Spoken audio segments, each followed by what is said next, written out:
আসসালামু আলাইকুম প্রিয় উন্মেষিয়ান, তোমাদের সাথে আজকে আমাদের ভিডিওর টপিক হলো মেডিকেল ডেন্টাল ভর্তি পরীক্ষা প্রশ্ন বিবর্তন। তা আমরা তো আসলে বিবর্তন সম্পর্ক জিনিসটা অন্য জায়গায় পড়ে এসেছি, বায়োলজিতে পড়ে এসেছো যে প্রাণীতে বিভিন্ন রকম বিবর্তন হয়েছে, এই পৃথিবীতে কীরকম বিবর্তন হয়েছে। তো আমরা কিন্তু যদি একটু চিন্তা করি মেডিকেল ভর্তি পরীক্ষার প্রশ্নেও কিন্তু আমরা এরকম একটা বিবর্তন হইতে দেখি। তোমাদের সবারই মনে একটা চিন্তা থাকে যে ভাইয়া যদি আগের থেকেই জানতে পারি যে মেডিকেল ভর্তি পরীক্ষার প্রশ্নটা কেমন হবে, তাইলে আমি বইয়ের ওই জায়গাগুলোতে পড়তে পারতাম, তাইলে আমার জন্য প্রিপারেশন নেওয়াটাও কিন্তু সহজ হতো। অ্যাকচুয়ালি তোমরা যারা মেডিকেল ভর্তি পরীক্ষা ভালো করতে চাও, তোমাদের এখন প্রথম কাজটাই হলো প্রশ্ন সম্পর্কে ধারণা নেওয়া। কীরকম প্রশ্ন পরীক্ষায় হবে, কোন জায়গা থেকে পরীক্ষায় প্রশ্ন হবে, এই জিনিস যদি আগের থেকে জানতে পারো, যখন তুমি বই পড়তে যাবা ওই জায়গাগুলোতে ফোকাস করবা, তোমার বছরেও দেখবা প্রশ্ন ওই জায়গা থেকেই আসতেছে।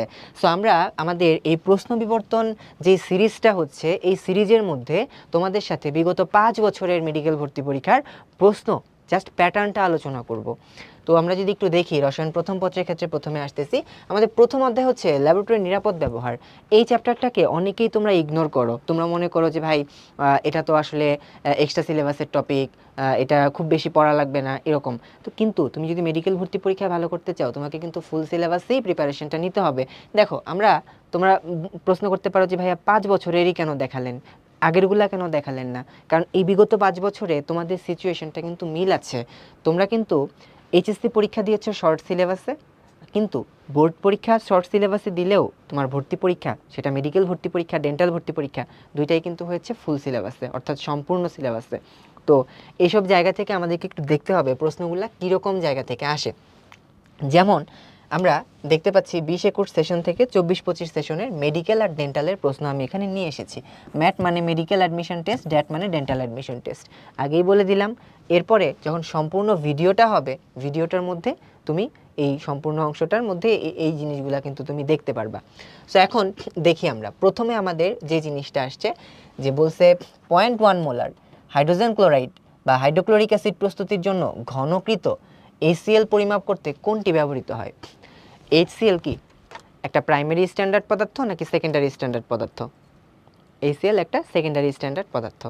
আমরা জানি যে যারা কিনা সেকেন্ডারি স্ট্যান্ডার্ড পদার্থ, তাদেরকে আমরা কি দিয়ে পরিমাপ করে থাকি? রাফ ব্যালেন্স দিয়ে পরিমাপ করে থাকি, তাই না? তাই না? কিন্তু যেহেতু এটা একটা তরল পদার্থ, এটা একটা তীব্র অ্যাসিড, এই তীব্র অ্যাসিডগুলোকে কিন্তু আমরা ব্যালেন্স দিয়ে পরিমাপ না করে মেজারিং সিলিন্ডার দিয়ে পরিমাপ করতে পারি। তার মানে দেখো এই যে পরিমাপ, মানে ওই যে গ্লাস সামগ্রী, যদি আমি টপিক অনুযায়ী যদি বলি গ্লাস সামগ্রী, এই গ্লাস সামগ্রী টপিকটা থেকে কিন্তু প্রতি বছরই মেডিকেল ভর্তি পরীক্ষা, ডেন্টাল ভর্তি পরীক্ষায় প্রশ্ন আসতে দেখি। তাইলে আমি ছোট করে এখানে একটা টপিক লিখতেছি, এই দেখো গ্লাস সামগ্রী। এই গ্লাস সামগ্রী থেকে দেখবা তুমি অনেক প্রশ্ন আসছে মেডিকেল ভর্তি পরীক্ষায়। তাহলে গ্লাস সামগ্রী থেকে দেখো আমি কোথায় কোথায় প্রশ্ন পাচ্ছি। এই দেখো প্রথম প্রশ্নটা গ্লাস সামগ্রীর, ঠিক আছে। তারপর যদি দেখতে পাই এই যে বুলেট পরিষ্কার করা, এটাও কিন্তু বুলেট গ্লাস সামগ্রী। বুলেটের স্টপ কর্ক পরিষ্কার করা, ঠিক আছে। গ্রিস পরিষ্কার করতে কি ব্যবহার করা হয়, এটাও কিন্তু এই গ্লাস সামগ্রী থেকে আসছে। তারপরে হচ্ছে বুলেটের ক্ষুদ্রতম 2 ভাগের পার্থক্য 0.1 ml, ঠিক আছে, অথবা 0.1 cc, এভাবেও আসতে পারে পরীক্ষায়। তারপরে এই পরিষ্কারক থেকেই আসতেছে হচ্ছে ক্রোমিক অ্যাসিড মিশ্রণ, ওকে। তারপর দেখো এখান থেকে মোটামুটি আমরা এই পর্যন্ত দেখতে পাইলাম যে আমাদের এই গ্লাস সামগ্রী থেকে কিন্তু প্রশ্ন রেগুলার বেসিসেই হচ্ছে। তার মানে এটা আমাদের 1 নাম্বার টপিক, যেই টপিকটা থেকে সবচাইতে বেশি পরিমাণে প্রশ্ন আসছে। তাহলে আমরা যখন ভর্তি পরীক্ষার প্রিপারেশন নিব, আমাদের প্রথম অধ্যায়ের এই গ্লাস সামগ্রী, ল্যাবরেটরিতে ব্যবহৃত যে গ্লাস সামগ্রীগুলো আছে, কোন সামগ্রীটা বা কোন অ্যাপারেটাসটা আমরা কি কাজে ব্যবহার করছি, কোনটার ক্ষুদ্রতম অংশের পরিমাপ কত, ঠিক আছে, এই জিনিসগুলো আমাদেরকে একটু গুরুত্ব দিয়ে ভাইয়া পড়তে হবে, ওকে। এবং পরিষ্কারক, এটাও খুবই ইম্পর্টেন্ট। ক্রোমিক অ্যাসিড মিশ্রণ, তোমরা জানো যে পটাশিয়াম ডাইক্রোমেট আর হচ্ছে আমাদের সাথে কি থাকে, গাঢ় সালফিউরিক অ্যাসিড, এদেরকে আমরা একসাথে বলে থাকি কি ক্রোমিক অ্যাসিড মিশ্রণ, তাই না? তার মানে হচ্ছে আমরা এই জিনিসগুলো একটু দেখলাম। এরপরে দেখো দ্বিতীয় যে জিনিসটা এখানে চলে আসে, দেখবা যে আমাদের এই প্রথম চ্যাপ্টারটাতে স্বাস্থ্য রিলেটেড, হেলথ হ্যাজার্ড রিলেটেড বেশ কিছু জিনিসপত্র আছে, ঠিক আছে। স্বাস্থ্য রিলেটেড যে জিনিসগুলো আছে, তো স্বাস্থ্য রিলেটেড যে জিনিসগুলো আছে, আচ্ছা এটা অন্য কালিতে মার্ক করি, তাহলে তোমাদের পরবর্তীতে বুঝতে সুবিধা হবে।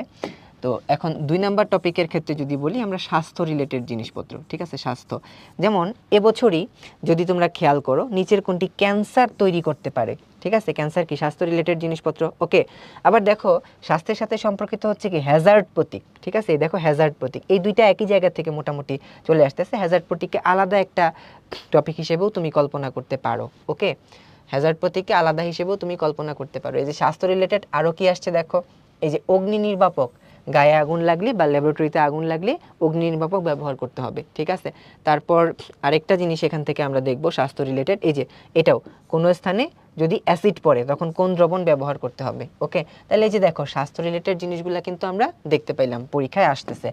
আরও একটা টপিক যদি আমরা এখানে মার্ক করি, তো আরও একটা টপিক যদি আমরা এখানে মার্ক করি, সেটা হলো দেখা যায় যে আমাদের যে হ্যাজার্ড প্রতীকগুলো আছে না, হ্যাজার্ড প্রতীক, দেখো হ্যাজার্ড প্রতীকের কোনো ছবি ভর্তি পরীক্ষায় আসবে না। এটা তুমি মনে রাখবা, মেডিকেল ভর্তি পরীক্ষায় কখনোই ছবি দিয়ে প্রশ্ন হবে না, কখনোই বড় সংকেত দিয়ে প্রশ্ন হবে না। কেন জানি মেডিকেল ভর্তি পরীক্ষার প্রশ্নটা যখন করা হয় তখন এই বড় সংকেত বলো, ছবি বলো, এই জিনিসগুলোকে অ্যাভয়েড করা হয়। আমরা এটা বিগত কয়েক বছরের প্রশ্ন যদি অ্যানালাইসিস করি দেখতে পারবো। আর আজকে তো এখানে 5 বছরের অ্যানালাইসিস আমাদের কাছে আছেই, কিন্তু যদি সাংকেতিক কোনো কিছু থাকে, ধরো এক্স, এক্সএন, এগুলা দিয়ে কিন্তু পরীক্ষায় প্রশ্ন হতে পারে। ঠিক আছে, যেমন এই যে হ্যাজার্ড প্রতীক থেকে দেখো প্রশ্ন আসছে এক্সএন দিয়ে কি প্রকাশ করা হয়, এন মানে নক্সাস। আবার এন দিয়ে কিন্তু শুধু বড় হাতের যদি এন থাকতো এটা কিন্তু পরিবেশ দূষণ বোঝায়। এই যে দেখো পরিবেশ দূষণ বোঝায়, যেটা কিন্তু আমাদের এবার মেডিকেল ভর্তি পরীক্ষায় প্রশ্নের মধ্যে চলে আসছে। আবার দেখো এই যে এক্সআই চিহ্নটি দিয়ে কি ধরনের রাসায়নিক যৌগের জন্য ব্যবহার করা হয়, উত্তেজক। আই হচ্ছে ইরিটেন্ট থেকে আসছে আর কি। ঠিক আছে, আই আসছে কোথা থেকে, ইরিটেন্ট থেকে।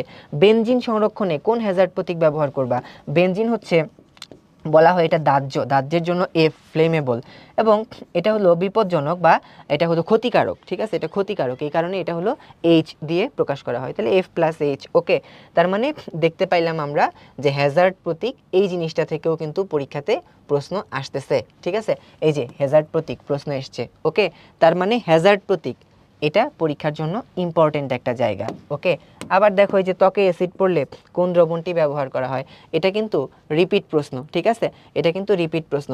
এই যে দেখো 23-24-এ যে জিনিসটা ডেন্টালে আসছে এটা কিন্তু আবার এই 24-25-এও ডেন্টালে আসছে, তার মানে প্রশ্ন কিন্তু রিপিট হতে পারে। ঠিক আছে, প্রশ্ন কিন্তু রিপিট হতে পারে।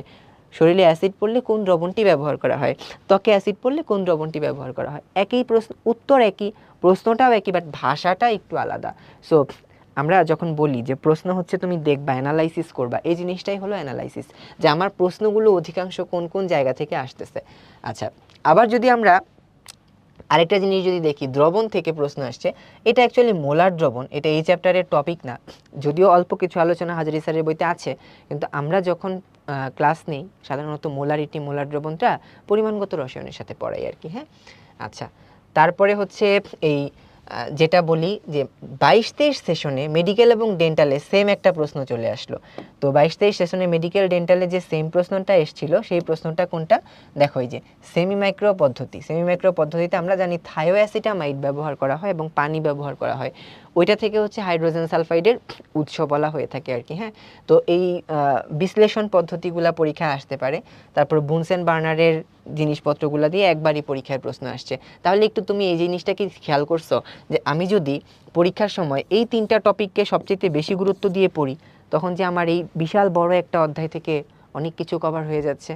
তার মানে তোমরা যখন ল্যাবরেটরি নিরাপদ ব্যবহারটার প্রিপারেশন নিবা, তুমি হ্যাজার্ড প্রতীকের অংশটা ওই ছবি তোমার মনে রাখতে হবে না, এবং হ্যাজার্ড প্রতীক থেকে দেখো উদাহরণ নিয়ে তোমরা ভয় পাও, উদাহরণ থেকেও কিন্তু প্রশ্ন আসে নাই, সাংকেতিক যে নামগুলো ওইগুলা থেকে প্রশ্ন আসছে। গ্লাস সামগ্রীর ব্যবহারগুলো পরীক্ষার জন্য অত্যধিক গুরুত্বপূর্ণ, এবং স্বাস্থ্য রিলেটেড যে জিনিসগুলো থাকবে এগুলো গুরুত্বপূর্ণ। সো আমরা পড়ার সময় এই ব্যাপারগুলোতে একটু খেয়াল রাখবো। ওকে, তারপর দেখো গুণগত রসায়ন। তো গুণগত রসায়নের আমরা সবসময় বলে নিই এই চ্যাপ্টারের আমার এক্সক্লুসিভ জায়গাটা হলো তরঙ্গ দৈর্ঘ্য, বা হচ্ছে যেটাকে বলি আমরা তড়িৎ চুম্বকীয় বর্ণালী। ঠিক আছে, আমাদের তড়িৎ চুম্বকীয় যে বর্ণালীটা আছে আমাদের এইখানে সবচাইতে ইম্পর্টেন্ট টপিকটা হলো তড়িৎ চুম্বকীয় বর্ণালী। ঠিক আছে, তড়িৎ চুম্বকীয় বর্ণালী, তড়িৎ চুম্বকীয় বর্ণালী, এটা হলো আমাদের 1 নাম্বার টপিক, সবচেয়ে ইম্পর্টেন্ট টপিক। দেখবো আমরা প্রতি বছরই আমাদের এই তড়িৎ চুম্বকীয় বর্ণালী থেকে কেন জানি প্রশ্ন বেশি আসে। ঠিক আছে, এই যে দেখো মেডিকেল ভর্তি পরীক্ষায় তড়িৎ চুম্বকীয় বর্ণালীতে নিচের কোনটার তরঙ্গদৈর্ঘ্য সবচাইতে বেশি। এবং তোমরা যদি কেমিস্ট্রি প্রশ্নগুলোকে অ্যানালাইসিস করো দেখবা যে এখানে আমরা 3টা ক্যাটাগরির প্রশ্ন দেখতে পাই। প্রথম ক্যাটাগরির প্রশ্নগুলো হলো কি মুখস্থ ভিত্তিক প্রশ্ন, যেমন উপরের প্রশ্নটা আছে না, এটা মুখস্থ ভিত্তিক প্রশ্ন। নিচের কোনটি পারমাণবিক ব্যাসের নিকটতম, এটা একটা মুখস্থ প্রশ্ন। কিন্তু তুমি যদি পরের প্রশ্নটা দেখো, তড়িৎচুম্বকীয় বর্ণালীতে কোনটির তরঙ্গ দৈর্ঘ্য সবচেয়ে বেশি, মানে এটা তোমার তুলনা করতে হবে কোনটার থেকে কোনটা তরঙ্গ দৈর্ঘ্য বেশি কোনটা কম। এই ধরনের প্রশ্নগুলোকে বলে থাকি আমরা অ্যানালিটিক্যাল প্রশ্ন। এবং কিছু থাকবে ম্যাথমেটিক্যাল প্রশ্ন, যেমন এই যে দেখো বিকিরিত রশ্মির তরঙ্গ দৈর্ঘ্য এত হলে ফ্রিকোয়েন্সি কত, এটা তোমাকে ম্যাথ সলভ করতে হবে। এবং শর্ট ক্যালকুলেশনে কিভাবে ম্যাথ সলভ করতে হয় সেটা আমরা পরবর্তীতে ইনশাআল্লাহ দেখাই দিব। ওকে, তাহলে এই যে দেখো, হ্যাঁ, তড়িৎচুম্বকীয় বর্ণালীতে তরঙ্গ দৈর্ঘ্য কোনটা সবচেয়ে বেশি, আসলো প্রশ্ন। রক্তে অক্সিজেন এবং হৃদস্পন্দন মাপার যন্ত্রের নাম কি? Pulse oximetry. এটাও কিন্তু তড়িৎচুম্বকীয় বর্ণালী, যেখানে আমরা বলি আয়ার রশ্মি ব্যবহার করা হয়ে থাকে, এটার প্রশ্ন। ঠিক আছে, তারপর যদি আমরা খেয়াল করি যে তড়িৎচুম্বকীয় বর্ণালী থেকে একই জায়গা থেকে 2টা প্রশ্ন। কারেন্সি নোটে আমরা ইউভি রশ্মি ব্যবহার করে থাকি, ওইখানে কি ব্যবহার করি? ফসফর নামের উপাদান ব্যবহার করে থাকি। আবার দেখো বিকিরণ অঞ্চলের তরঙ্গ দৈর্ঘ্য কোনটি সবচেয়ে বেশি? এই যে দেখো, এবার এই প্রশ্ন কিন্তু আবার রিপিট, যেটা হলো 20-21 সেশনে আসছে। তার মানে তরঙ্গ দৈর্ঘ্য, এই যে তড়িৎচুম্বকীয় বর্ণালীর তরঙ্গ দৈর্ঘ্য, এটা পরীক্ষার জন্য অত্যধিক গুরুত্বপূর্ণ। এই জিনিসটা পরীক্ষায় খুব গুরুত্ব দিয়ে আমাদেরকে পড়তে হবে, খুবই গুরুত্ব দিয়ে আমাদেরকে এটা পড়তে হবে। ওকে, এই যে আবার দেখো ডেন্টালেও সেম কোশ্চেন, এটাও কিন্তু রিপিট কোশ্চেন, এটাও কিন্তু ডেন্টালে এই যে দেখো সেম জিনিস কিন্তু অতীতে এসছিল। ওকে, সেম জিনিসটা কিন্তু রিপিট হয়েছে, তার মানে মাঝে মাঝে হচ্ছে রিপিট হতে পারে। এবারে আমাদের সেকেন্ড যেই টপিকটা দেখব বা সেকেন্ড যে অ্যানালাইসিসটা দেখব, সেই অ্যানালাইসিসটা হচ্ছে আমাদের দ্রাব্যতা। হ্যাঁ, এই দ্রাব্যতা থেকেও কিন্তু পরীক্ষায় আমরা অনেক বেশি প্রশ্ন আসতে দেখে থাকি। ওকে, দ্রাব্যতা থেকেও পরীক্ষায় আমরা অনেক বেশি প্রশ্ন আসতে দেখে থাকি। সো দ্রাব্যতার যে প্রশ্নগুলো হয় পরীক্ষায়, তার মধ্যে অন্যতম প্রশ্ন হলো দ্রাব্যতা ক্যালকুলেট করতে বলে, এবং পানিতে দ্রবণীয়তা কার বেশি কার কম, এই জিনিসটা থেকে ভর্তি পরীক্ষায় দেখা যায় যে মেডিকেল ভর্তি পরীক্ষার এক্সক্লুসিভ একটা প্রশ্ন, পানিতে দ্রবণীয়তা কার বেশি কার কম, অথবা কোনটা পানিতে দ্রবণীয় হয় কোনটা পানিতে দ্রবণীয় হয় না। সো এবং আরেকটা জিনিস থাকে সময়ায়ন প্রভাব। তাহলে এই যে দেখো দ্রাব্যতার প্রশ্ন, সময়ায়ন প্রভাব, কোনটা সহজে দ্রবীভূত হয়, কোনটা পানিতে অদ্রবণীয়। ঠিক আছে, তার মানে আমরা দেখতে পাচ্ছি 3টা প্রশ্ন ডেন্টালে দ্রাব্যতা থেকে কিন্তু চলে আসছে। ওকে, তারপরে খেয়াল করো এখান থেকে, তারপর দেখতে পাচ্ছি আমরা এই 23-24 সেশনে দ্রাব্যতার 2টা ম্যাথ চলে আসছে। তোমরা অনেকে চিন্তা করো যে ভর্তি পরীক্ষায় ম্যাথ আসবে না, কিন্তু ভর্তি পরীক্ষায় কিন্তু ছোটোখাটো ম্যাথ আসবে এবং এগুলো হাতে করতে পারতে হবে। 2টা ম্যাথেই দেখো দ্রাব্যতা রিলেটেড প্রশ্ন আসছে। একটাতে দ্রাব্যতা দেওয়া আছে, কতটুকু পানি প্রয়োজন সেটা বলছে। আরেকটাতে এই একটা আয়তন দেওয়া আছে, সম্পৃক্ত দ্রবণের আয়তন দেওয়া আছে, এবং এখান থেকে বলছে হচ্ছে একটা নির্দিষ্ট পরিমাণ লবণ দ্রবীভূত অবস্থায় আছে। অ্যান্ড এখানে দ্রাব্যতা কত, আমরা তোমাদেরকে ক্লাসে সবসময় পড়ানোর সময় বলি দ্রাব্যতার 2টা কনসেপ্ট আমাদেরকে খেয়াল রাখতে হয়। একটা হলো আধুনিক কনসেপ্ট, একটা হলো ওল্ড বা পুরাতন কনসেপ্ট। এখন দেখো আধুনিক কনসেপ্টে দ্রাব্যতা কীরকম আসছে, দ্রাব্যতার একক সাধারণত বলা হয় যে গ্রাম পার লিটার, এরকম সাধারণত একক বলা হয়। আর ওল্ড কনসেপ্টে দ্রাব্যতাটা হিসেব করা হয় একটা অনুপাত হিসেবে, গ্রাম বাই গ্রাম একটা অনুপাত হিসেবে। যেমন দেখো এখানে বলছে যে KCl এর দ্রাব্যতা 37.2 গ্রাম পার 100 গ্রাম পানি। তার মানে এটা কিন্তু পুরাতন নিয়ম, এবং এই ম্যাথটা কিন্তু কবির স্যারের বই থেকে হুবহু উঠাই দিছে, এবং এটা কবির স্যারের বই থেকে হুবহু উঠাই দিছে। তোমরা যারা অনেকে চিন্তা করো যে ভাইয়া আমি শুধুমাত্র হাজারি স্যারের বইটা সলভ করলেই আমার জন্য পড়া হয়ে যাবে, তাদের জন্য ছোট্ট একটু খবর দিতে চাই, এই কবির স্যারের বই, গুহ স্যারের বইয়ের অনুশীলনীর যে প্রশ্নগুলা, সেই প্রশ্নগুলা কিন্তু আমাদেরকে কভার করতে হবে। তা না হলে কিন্তু আমাদের কেমিস্ট্রি প্রিপারেশন এই যে এরকম একটু গ্যাপ থেকে যাবে। দেখো হাজারি স্যারের বইতে কিন্তু এই ওল্ড কনসেপ্টের কোনো আলোচনাটাই নাই। ওল্ড কনসেপ্টের আলোচনাটা কোনটা, এই যে আমরা যে সূত্রটা বলি দ্রাব্যতা equal to m divided by m minus m, ঠিক আছে, মানে দ্রবের ভর ডিভাইডেড বাই দ্রাবকের ভর ইন্টু 100, এই যে সূত্রটা, এটা কিন্তু কবির স্যারের বইয়ের সূত্র। তার মানে মেডিকেল ভর্তি পরীক্ষায় কিন্তু প্রশ্ন হাজারি স্যারের থেকেও আসতে পারে, কবির স্যারের থেকেও আসতে পারে। এর মানে এই না যে তোমার হাজারি স্যারের বইও সম্পূর্ণটা পড়তে হবে, কবির স্যারের বইও সম্পূর্ণটা পড়তে হবে। এর মানে এই না তুমি হাজারি স্যারের বইটাই পড়বা, তোমাকে আমরা ক্লাসে যেভাবে পড়াবো ওভাবেই পড়বা। পাশাপাশি কোথায় কোথায় কবির স্যার পড়তে হবে তার জন্য তো আমরা আছি, ক্লাসেই বলে দিব কোথায় কোথায় কবির স্যারের অংশটুকু পড়তে হবে। তো এটা আমাদের 2টা কনসেপ্টই মনে রাখতে হবে ভাইয়া। হ্যাঁ, 2টা কনসেপ্টই মনে রাখতে হবে। ওকে, আবার দেখো এই যে ডেন্টালেও সেম টাইপের, যেটা হাজারি স্যারের বইয়ের ম্যাথ ওই রকম টাইপের একটা ম্যাথ কিন্তু চলে আসছে। ওকে, তার মানে আমরা দেখলাম দ্রাব্যতা থেকে ভালো প্রশ্ন কিন্তু কভার করা হয়ে থাকে। এবারে আসো আমাদের থার্ড যেই টপিকটা, সেটা হচ্ছে মৌলিক কণিকা বা মূল কণিকা। হ্যাঁ, পদার্থের যে মূল কণিকা আছে, আমরা বলে থাকি স্থায়ী মৌলিক কণিকা, অস্থায়ী মৌলিক কণিকা, মানে এই ফান্ডামেন্টাল পার্টিকেলস যেগুলো থাকে এগুলা থেকেও কিন্তু মেডিকেল ভর্তি পরীক্ষায় এক্সক্লুসিভ বেশ কিছু প্রশ্ন হয়ে থাকে। যেমন দেখো এই যে প্রথম প্রশ্নটা এখান থেকে আসছে যে সকল পরমাণুর ভর সংখ্যা একই, পারমাণবিক সংখ্যা ভিন্ন, তাদেরকে কি বলা হয়? ভর সংখ্যা সেম, পারমাণবিক সংখ্যা ভিন্ন, এটাকে কি বলি? আইসো বার বলবো আর কি, ঠিক আছে।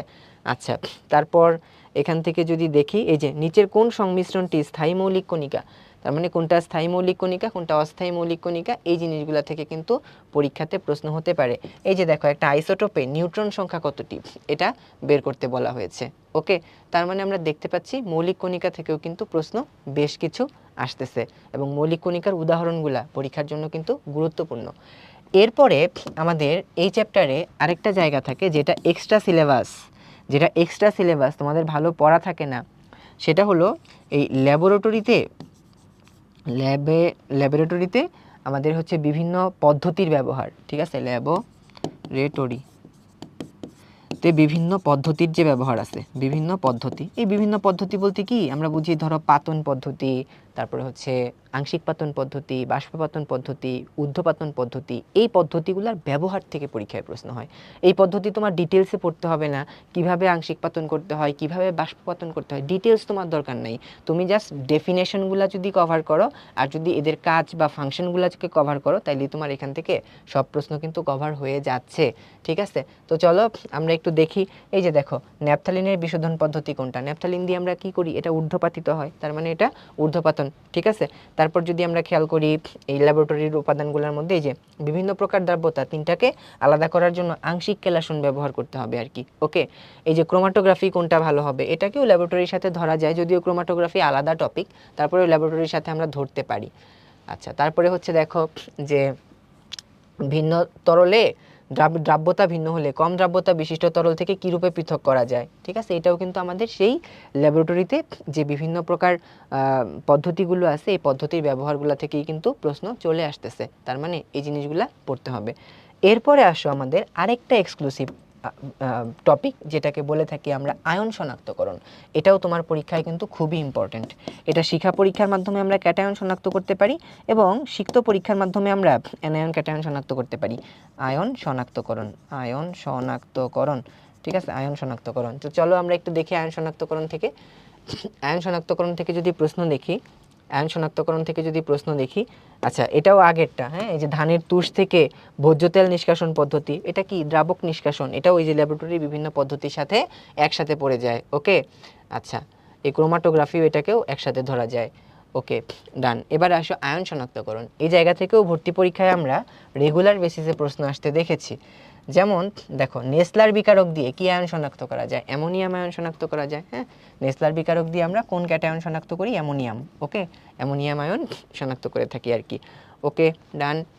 এবারে দেখো এই যে শিখা পরীক্ষা বেগুনি বর্ণ দেয় পটাশিয়াম, ঠিক আছে, তাহলে এটাও আয়ন শনাক্তকরণ থেকে আসলো। পটাশিয়াম পাইরো অ্যান্টিমোনেট দিয়ে সোডিয়াম আয়ন শনাক্ত করা যায়, ঠিক আছে। এবং শিখা পরীক্ষায় কোবাল্ট ব্লু গ্লাস কোন আলো সম্পূর্ণ শোষণ করে? সোনালী হলুদ, ঠিক আছে, সোনালী হলুদ আলোটাকে সম্পূর্ণরূপে শোষণ করে, এই কারণে দেখা যায় না আর কি। ওকে, তার মানে দেখো আমরা এই যে আমাদের এত বড় গুণগত রসায়ন চ্যাপ্টারটা, পরমাণুর মডেল কোনো প্রশ্ন নাই, কোয়ান্টাম সংখ্যা কোনো প্রশ্ন নাই, ঠিক আছে। তারপর হচ্ছে আমাদের যেটাকে বলে থাকি আমরা ইলেকট্রন বিন্যাস, কোনো প্রশ্ন নাই। তাইলে দেখো এই জিনিসগুলা বিগত 5 বছরে প্রশ্ন কিন্তু এখান থেকে আসতে দেখা যাচ্ছে না, একটা সময় হতো। এবং এই 5 বছরের আগে মূল কণিকা থেকে অনেক বেশি প্রশ্ন আসতো, এখন কিন্তু এটা আশা কমে গেছে। বিগত 15 সাল থেকে 20 সাল দ্রাব্যতার কোনো প্রশ্ন নাই, কিন্তু এখান থেকে দেখো মানে প্রায় প্রতি বছরই দ্রাব্যতা থেকে কিন্তু প্রশ্ন আসতেছে, ঠিক আছে। এবং তোমরা যেটাকে এক্সট্রা সিলেবাস বোর্ডে ইগনোর করো, যে ল্যাবরেটরির ব্যবহার আমি এটা পড়বো না, মানে বিভিন্ন পদ্ধতি পাতন আংশিক পাতনের ব্যবহার, এটা পড়ার দরকার নেই, যারা এরকম চিন্তা করো তাদের কিন্তু ভর্তি পরীক্ষায় গিয়ে অ্যান্সার করা ঝামেলা হয়ে যাবে। তার মানে প্রশ্ন বিবর্তন থেকে আমরা দেখতে পাইলাম গুণগত রসায়ন থেকে তড়িৎচুম্বকীয় বর্ণালী, দ্রাব্যতা, মূল কণিকা, বিভিন্ন পদ্ধতি, আয়ন শনাক্তকরণ, এইসব জায়গা থেকে প্রশ্ন বেশি আসতেছে। এবং তুমি যদি খেয়াল করো সবগুলা টপিকই আমাদের গুণগত রসায়নের দ্বিতীয় অংশে। আমরা যদি গুণগত রসায়নের প্রথম অংশটার দিকে তাকাই, ওইখান থেকে কিন্তু প্রশ্ন আসার ফ্রিকোয়েন্সি খুব কম, তাই না? বেশিরভাগ প্রশ্নই কিন্তু সেকেন্ড অংশটা থেকে আসতেছে। সো এই ব্যাপারগুলোকে খেয়াল করে পড়তে হবে। এবার আসো মৌলের পর্যায়বৃত্ত ধর্ম এবং রাসায়নিক বন্ধন। এই জায়গা থেকে আমরা একটু প্রশ্নের বিবর্তন খেয়াল করি। দেখো এই জায়গা থেকে প্রশ্ন কীরকম হতে পারে, পর্যায় সারণী রিলেটেড কিছু প্রশ্ন হতে পারে, পর্যায় সারণীর কোনটাকে কি উপাদান বলা হয় এই রিলেটেড কিছু প্রশ্ন হয়, হ্যাঁ, বিভিন্ন রকম বিক্রিয়া থেকে প্রশ্ন হতে পারে, আবার এখান থেকে পর্যায়বৃত্ত ধর্ম থেকে প্রশ্ন হয়ে থাকে এবং রাসায়নিক বন্ধন থেকেও প্রশ্ন হয়ে থাকে। ওকে, চলো তাহলে আমরা একটু এখান থেকে দেখি। তো পর্যায় সারণী রিলেটেড ইনফরমেশন, এটাই আমাদের প্রথম সবচেয়ে গুরুত্বপূর্ণ হলো পর্যায় সারণী। পর্যায় সারণী এই জিনিসটা সবচেয়ে গুরুত্বপূর্ণ। দেখি আমরা পর্যায় সারণীর প্রশ্নগুলো কি কি আসছে। এই যে দেখো কোন পরমাণুর ডি অরবিটালে ইলেকট্রন আছে, যেটা ডি ব্লক মৌল সেটা, ঠিক আছে, ডি অরবিটালে ইলেকট্রন থাকবে। ওকে, আচ্ছা, তারপর খেয়াল করো কোন অক্সাইডটি পানিতে মিশালে বেশি অম্লীয় ধর্ম, এটা পর্যায়বৃত্ত ধর্মের মধ্যে চলে আসছে। কোনটা সুপার অক্সাইড পর্যায় সারণীর মধ্যে চলে আসবে, কোনটা এফ ব্লক মৌল নয় পর্যায় সারণীর মধ্যে চলে আসবে। দেখবা তোমরা যখন পর্যায় সারণীটা আমাদের শুরুর দিকের ইনিশিয়াল আলোচনাটা হয়ে থাকে, তখন এখানে বলা হয় যে ল্যান্থানাম, অক্টিনিয়াম, থোরিয়াম, এই তিনটা যদিও ল্যান্থানাইট এবং অক্টিনাইট সিরিজের মধ্যে থাকে, তারপরেও তারা এফ ব্লক মৌল নয়, কারণ এরা ডি ব্লক মৌল। এই যে ব্যতিক্রমটা লেখা আছে এখান থেকে কিন্তু পরীক্ষায় আমরা প্রশ্ন আসতে দেখেছি। ওকে, আচ্ছা, তারপর খেয়াল করে এই যে এস ব্লক মৌল সংখ্যা কত, ওকে, এই রিলেটেড প্রশ্ন পরীক্ষায় হয়ে থাকে আর কি। তারপর দেখো লেড একটা এর পর্যায় সংখ্যা এবং গ্রুপ সংখ্যা বলতে বলছে, এটা ষষ্ঠ পর্যায়ে 14 নাম্বার গ্রুপ। ওকে, এটা দিয়েই বের করে ফেলা যায়। অনেকে এখানে চিন্তা করছে ভাই আমার ইলেকট্রন বিন্যাস করতে হবে কিনা। না ভাই, তোমার ইলেকট্রন বিন্যাস এখানে করতে হবে না। তুমি এটা আমাদের যে গ্রুপগুলার ছন্দ আমরা মনে রাখি ওইটা দিয়েই তুমি বের করতে পারবা, যেটা 14 নাম্বার গ্রুপ। আর 14 নাম্বার গ্রুপ ষষ্ঠ পর্যায়ে, ওইটা দিয়েই বের করা যায়। যেমন দেখো আমি টেকনিকটা জাস্ট একটু দেখাই দেই। হ্যাঁ, আমরা কীরকমভাবে বলে থাকি, ধরো হচ্ছে আমরা 14 নাম্বার গ্রুপ, এটা কি কার্বনের গ্রুপ, তাই না? কার্বনের গ্রুপ, ঠিক আছে। তো এই কার্বনের গ্রুপটাকে তুমি যদি মনে রাখো তাইলেই কিন্তু তোমার এটা তোমার হচ্ছে মনে রাখা হয়ে যায়। ওকে, যেমন এটাকে বিভিন্ন রকম ছন্দ দিয়ে মনে রাখা যায়, কাঁদলে শার্ট গেঞ্জি স্যান্ডেল পাবে ফিরে, হ্যাঁ, এরকম দিয়ে মনে রাখা যায় আর কি, ঠিক আছে। কাঁদলে শার্ট গেঞ্জি স্যান্ডেল পাবে ফিরে, এরকম দিয়ে মনে রাখা যায়। তো carbon, silicon, germanium, tin, lead. Okay, তাহলে দেখো এটা কোন পর্যায় থেকে আসতেছে আমরা যদি খেয়াল করি, তো এটা সবাই 14 নাম্বার গ্রুপ। ওকে, 14 নাম্বার গ্রুপ দেখি এটাকে অ্যান্সার করে ফেলা গেছে। এখন আসি এটা আমাদের কোন পর্যায়ের মধ্যে আছে।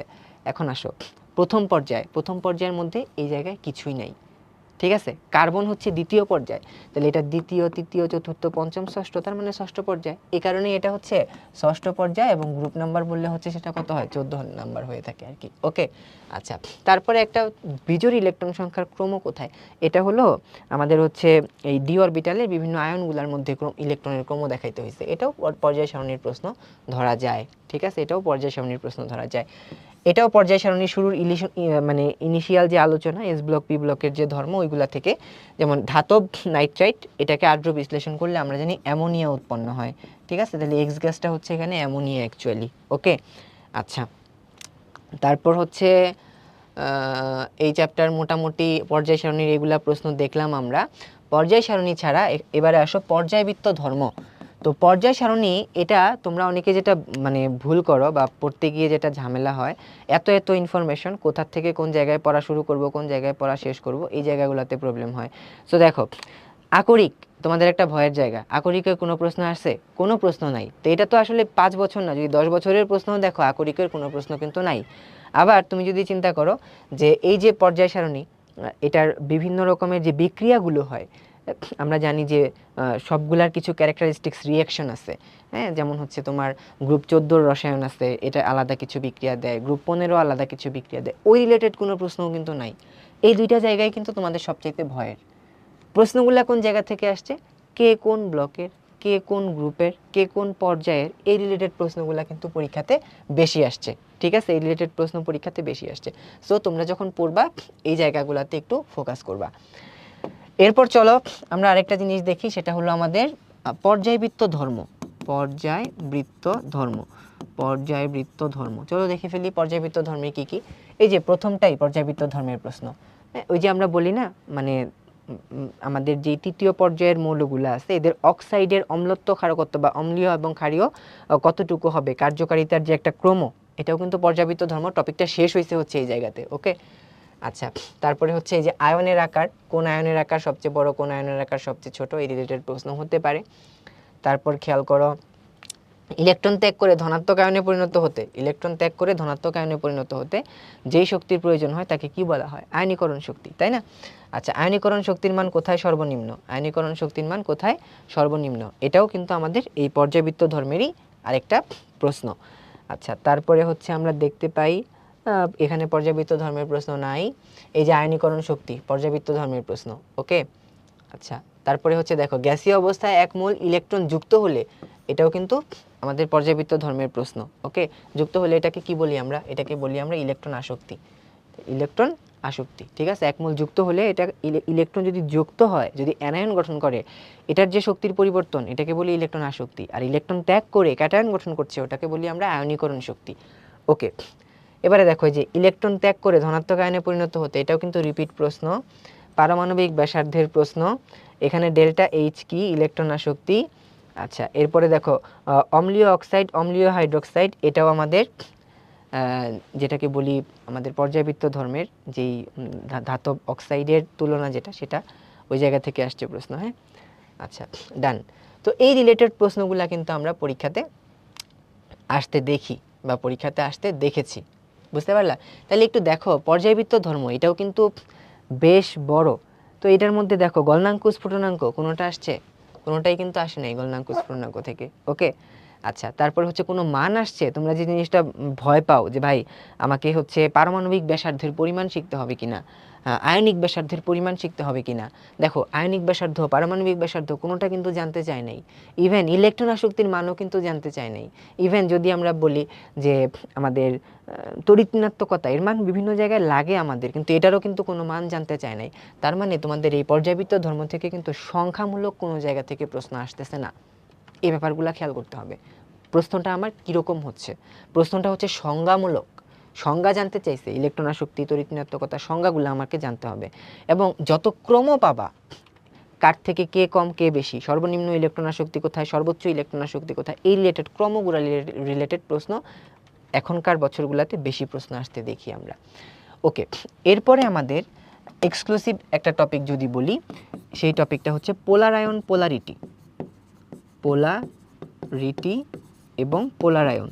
এই টপিকটাকে আমরা যুগ যুগ ধরে ইম্পর্টেন্ট বলে আসতেছি এবং এখান থেকে রেগুলার বেসিসে প্রশ্ন আসতেছে। এই দেখো কোনটা পোলার, কোনটাতে বেশি পোলার আয়ন হয়, পোলার আয়ন প্রক্রিয়ার সাথে সম্পর্কিত কোনটা, ঠিক আছে। দেখো ডেন্টালে একটা জিনিস তোমরা খেয়াল করো, যেই টপিক থেকে প্রশ্ন আসে অনেকগুলো প্রশ্ন চলে আসে। এটা বিশেষ করে কেমিস্ট্রির ক্ষেত্রে বেশি ফলো করে। ডেন্টালে দেখবা যেই টপিক থেকে প্রশ্ন আসতেছে অনেকগুলা করে প্রশ্ন আসতেছে। যেমন দেখো এখানে দেখতে পাচ্ছি আমরা পোলার আয়ন, পোলারিটি, পোলার আয়ন। হ্যাঁ, আবার উপরের যদি একটু খেয়াল করি, এখানটাতে যদি খেয়াল করি, এই দেখো দুইটার মধ্যেই কিন্তু সংকরায়ন, দুইটার মধ্যেই কিন্তু সংকরায়ন, ঠিক আছে। এটা থেকেও প্রশ্ন হয়, সংকরায়ন থেকেও প্রশ্ন হয়। তাহলে ডেন্টালে কিন্তু জোড়ায় জোড়ায় প্রশ্ন আসতেছে, মানে যেই টপিক থেকে আসতেছে একাধিক টপিক, ঠিক আছে। তো এই ব্যাপারগুলোকে খেয়াল করলে আশা করি আমাদের প্রিপারেশন নেওয়াটা সহজ হয়ে যাবে, আশা করি আমাদের প্রিপারেশন নেওয়াটা সহজ হয়ে যাবে। ওকে, আচ্ছা, এই যে পোলারিটি, পোলার আয়নের মধ্যেই কোন যৌগটা অধিক সমযোজী, ফাজানের রুল এখানে অ্যাপ্লাই করতে হবে আর কি, ঠিক আছে।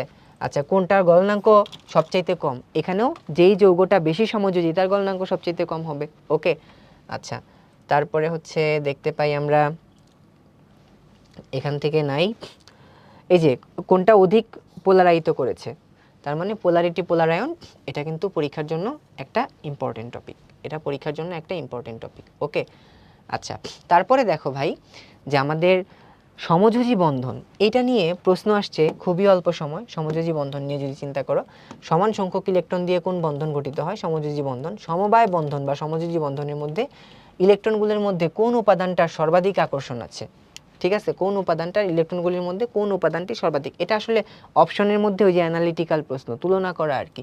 তার মানে আমরা দেখতে পাচ্ছি এখান থেকে প্রশ্ন হয়। তো সমযোজী বন্ধন থেকে হয়েছে, ডেন্টালে আসছে সন্নিবেশ বন্ধন,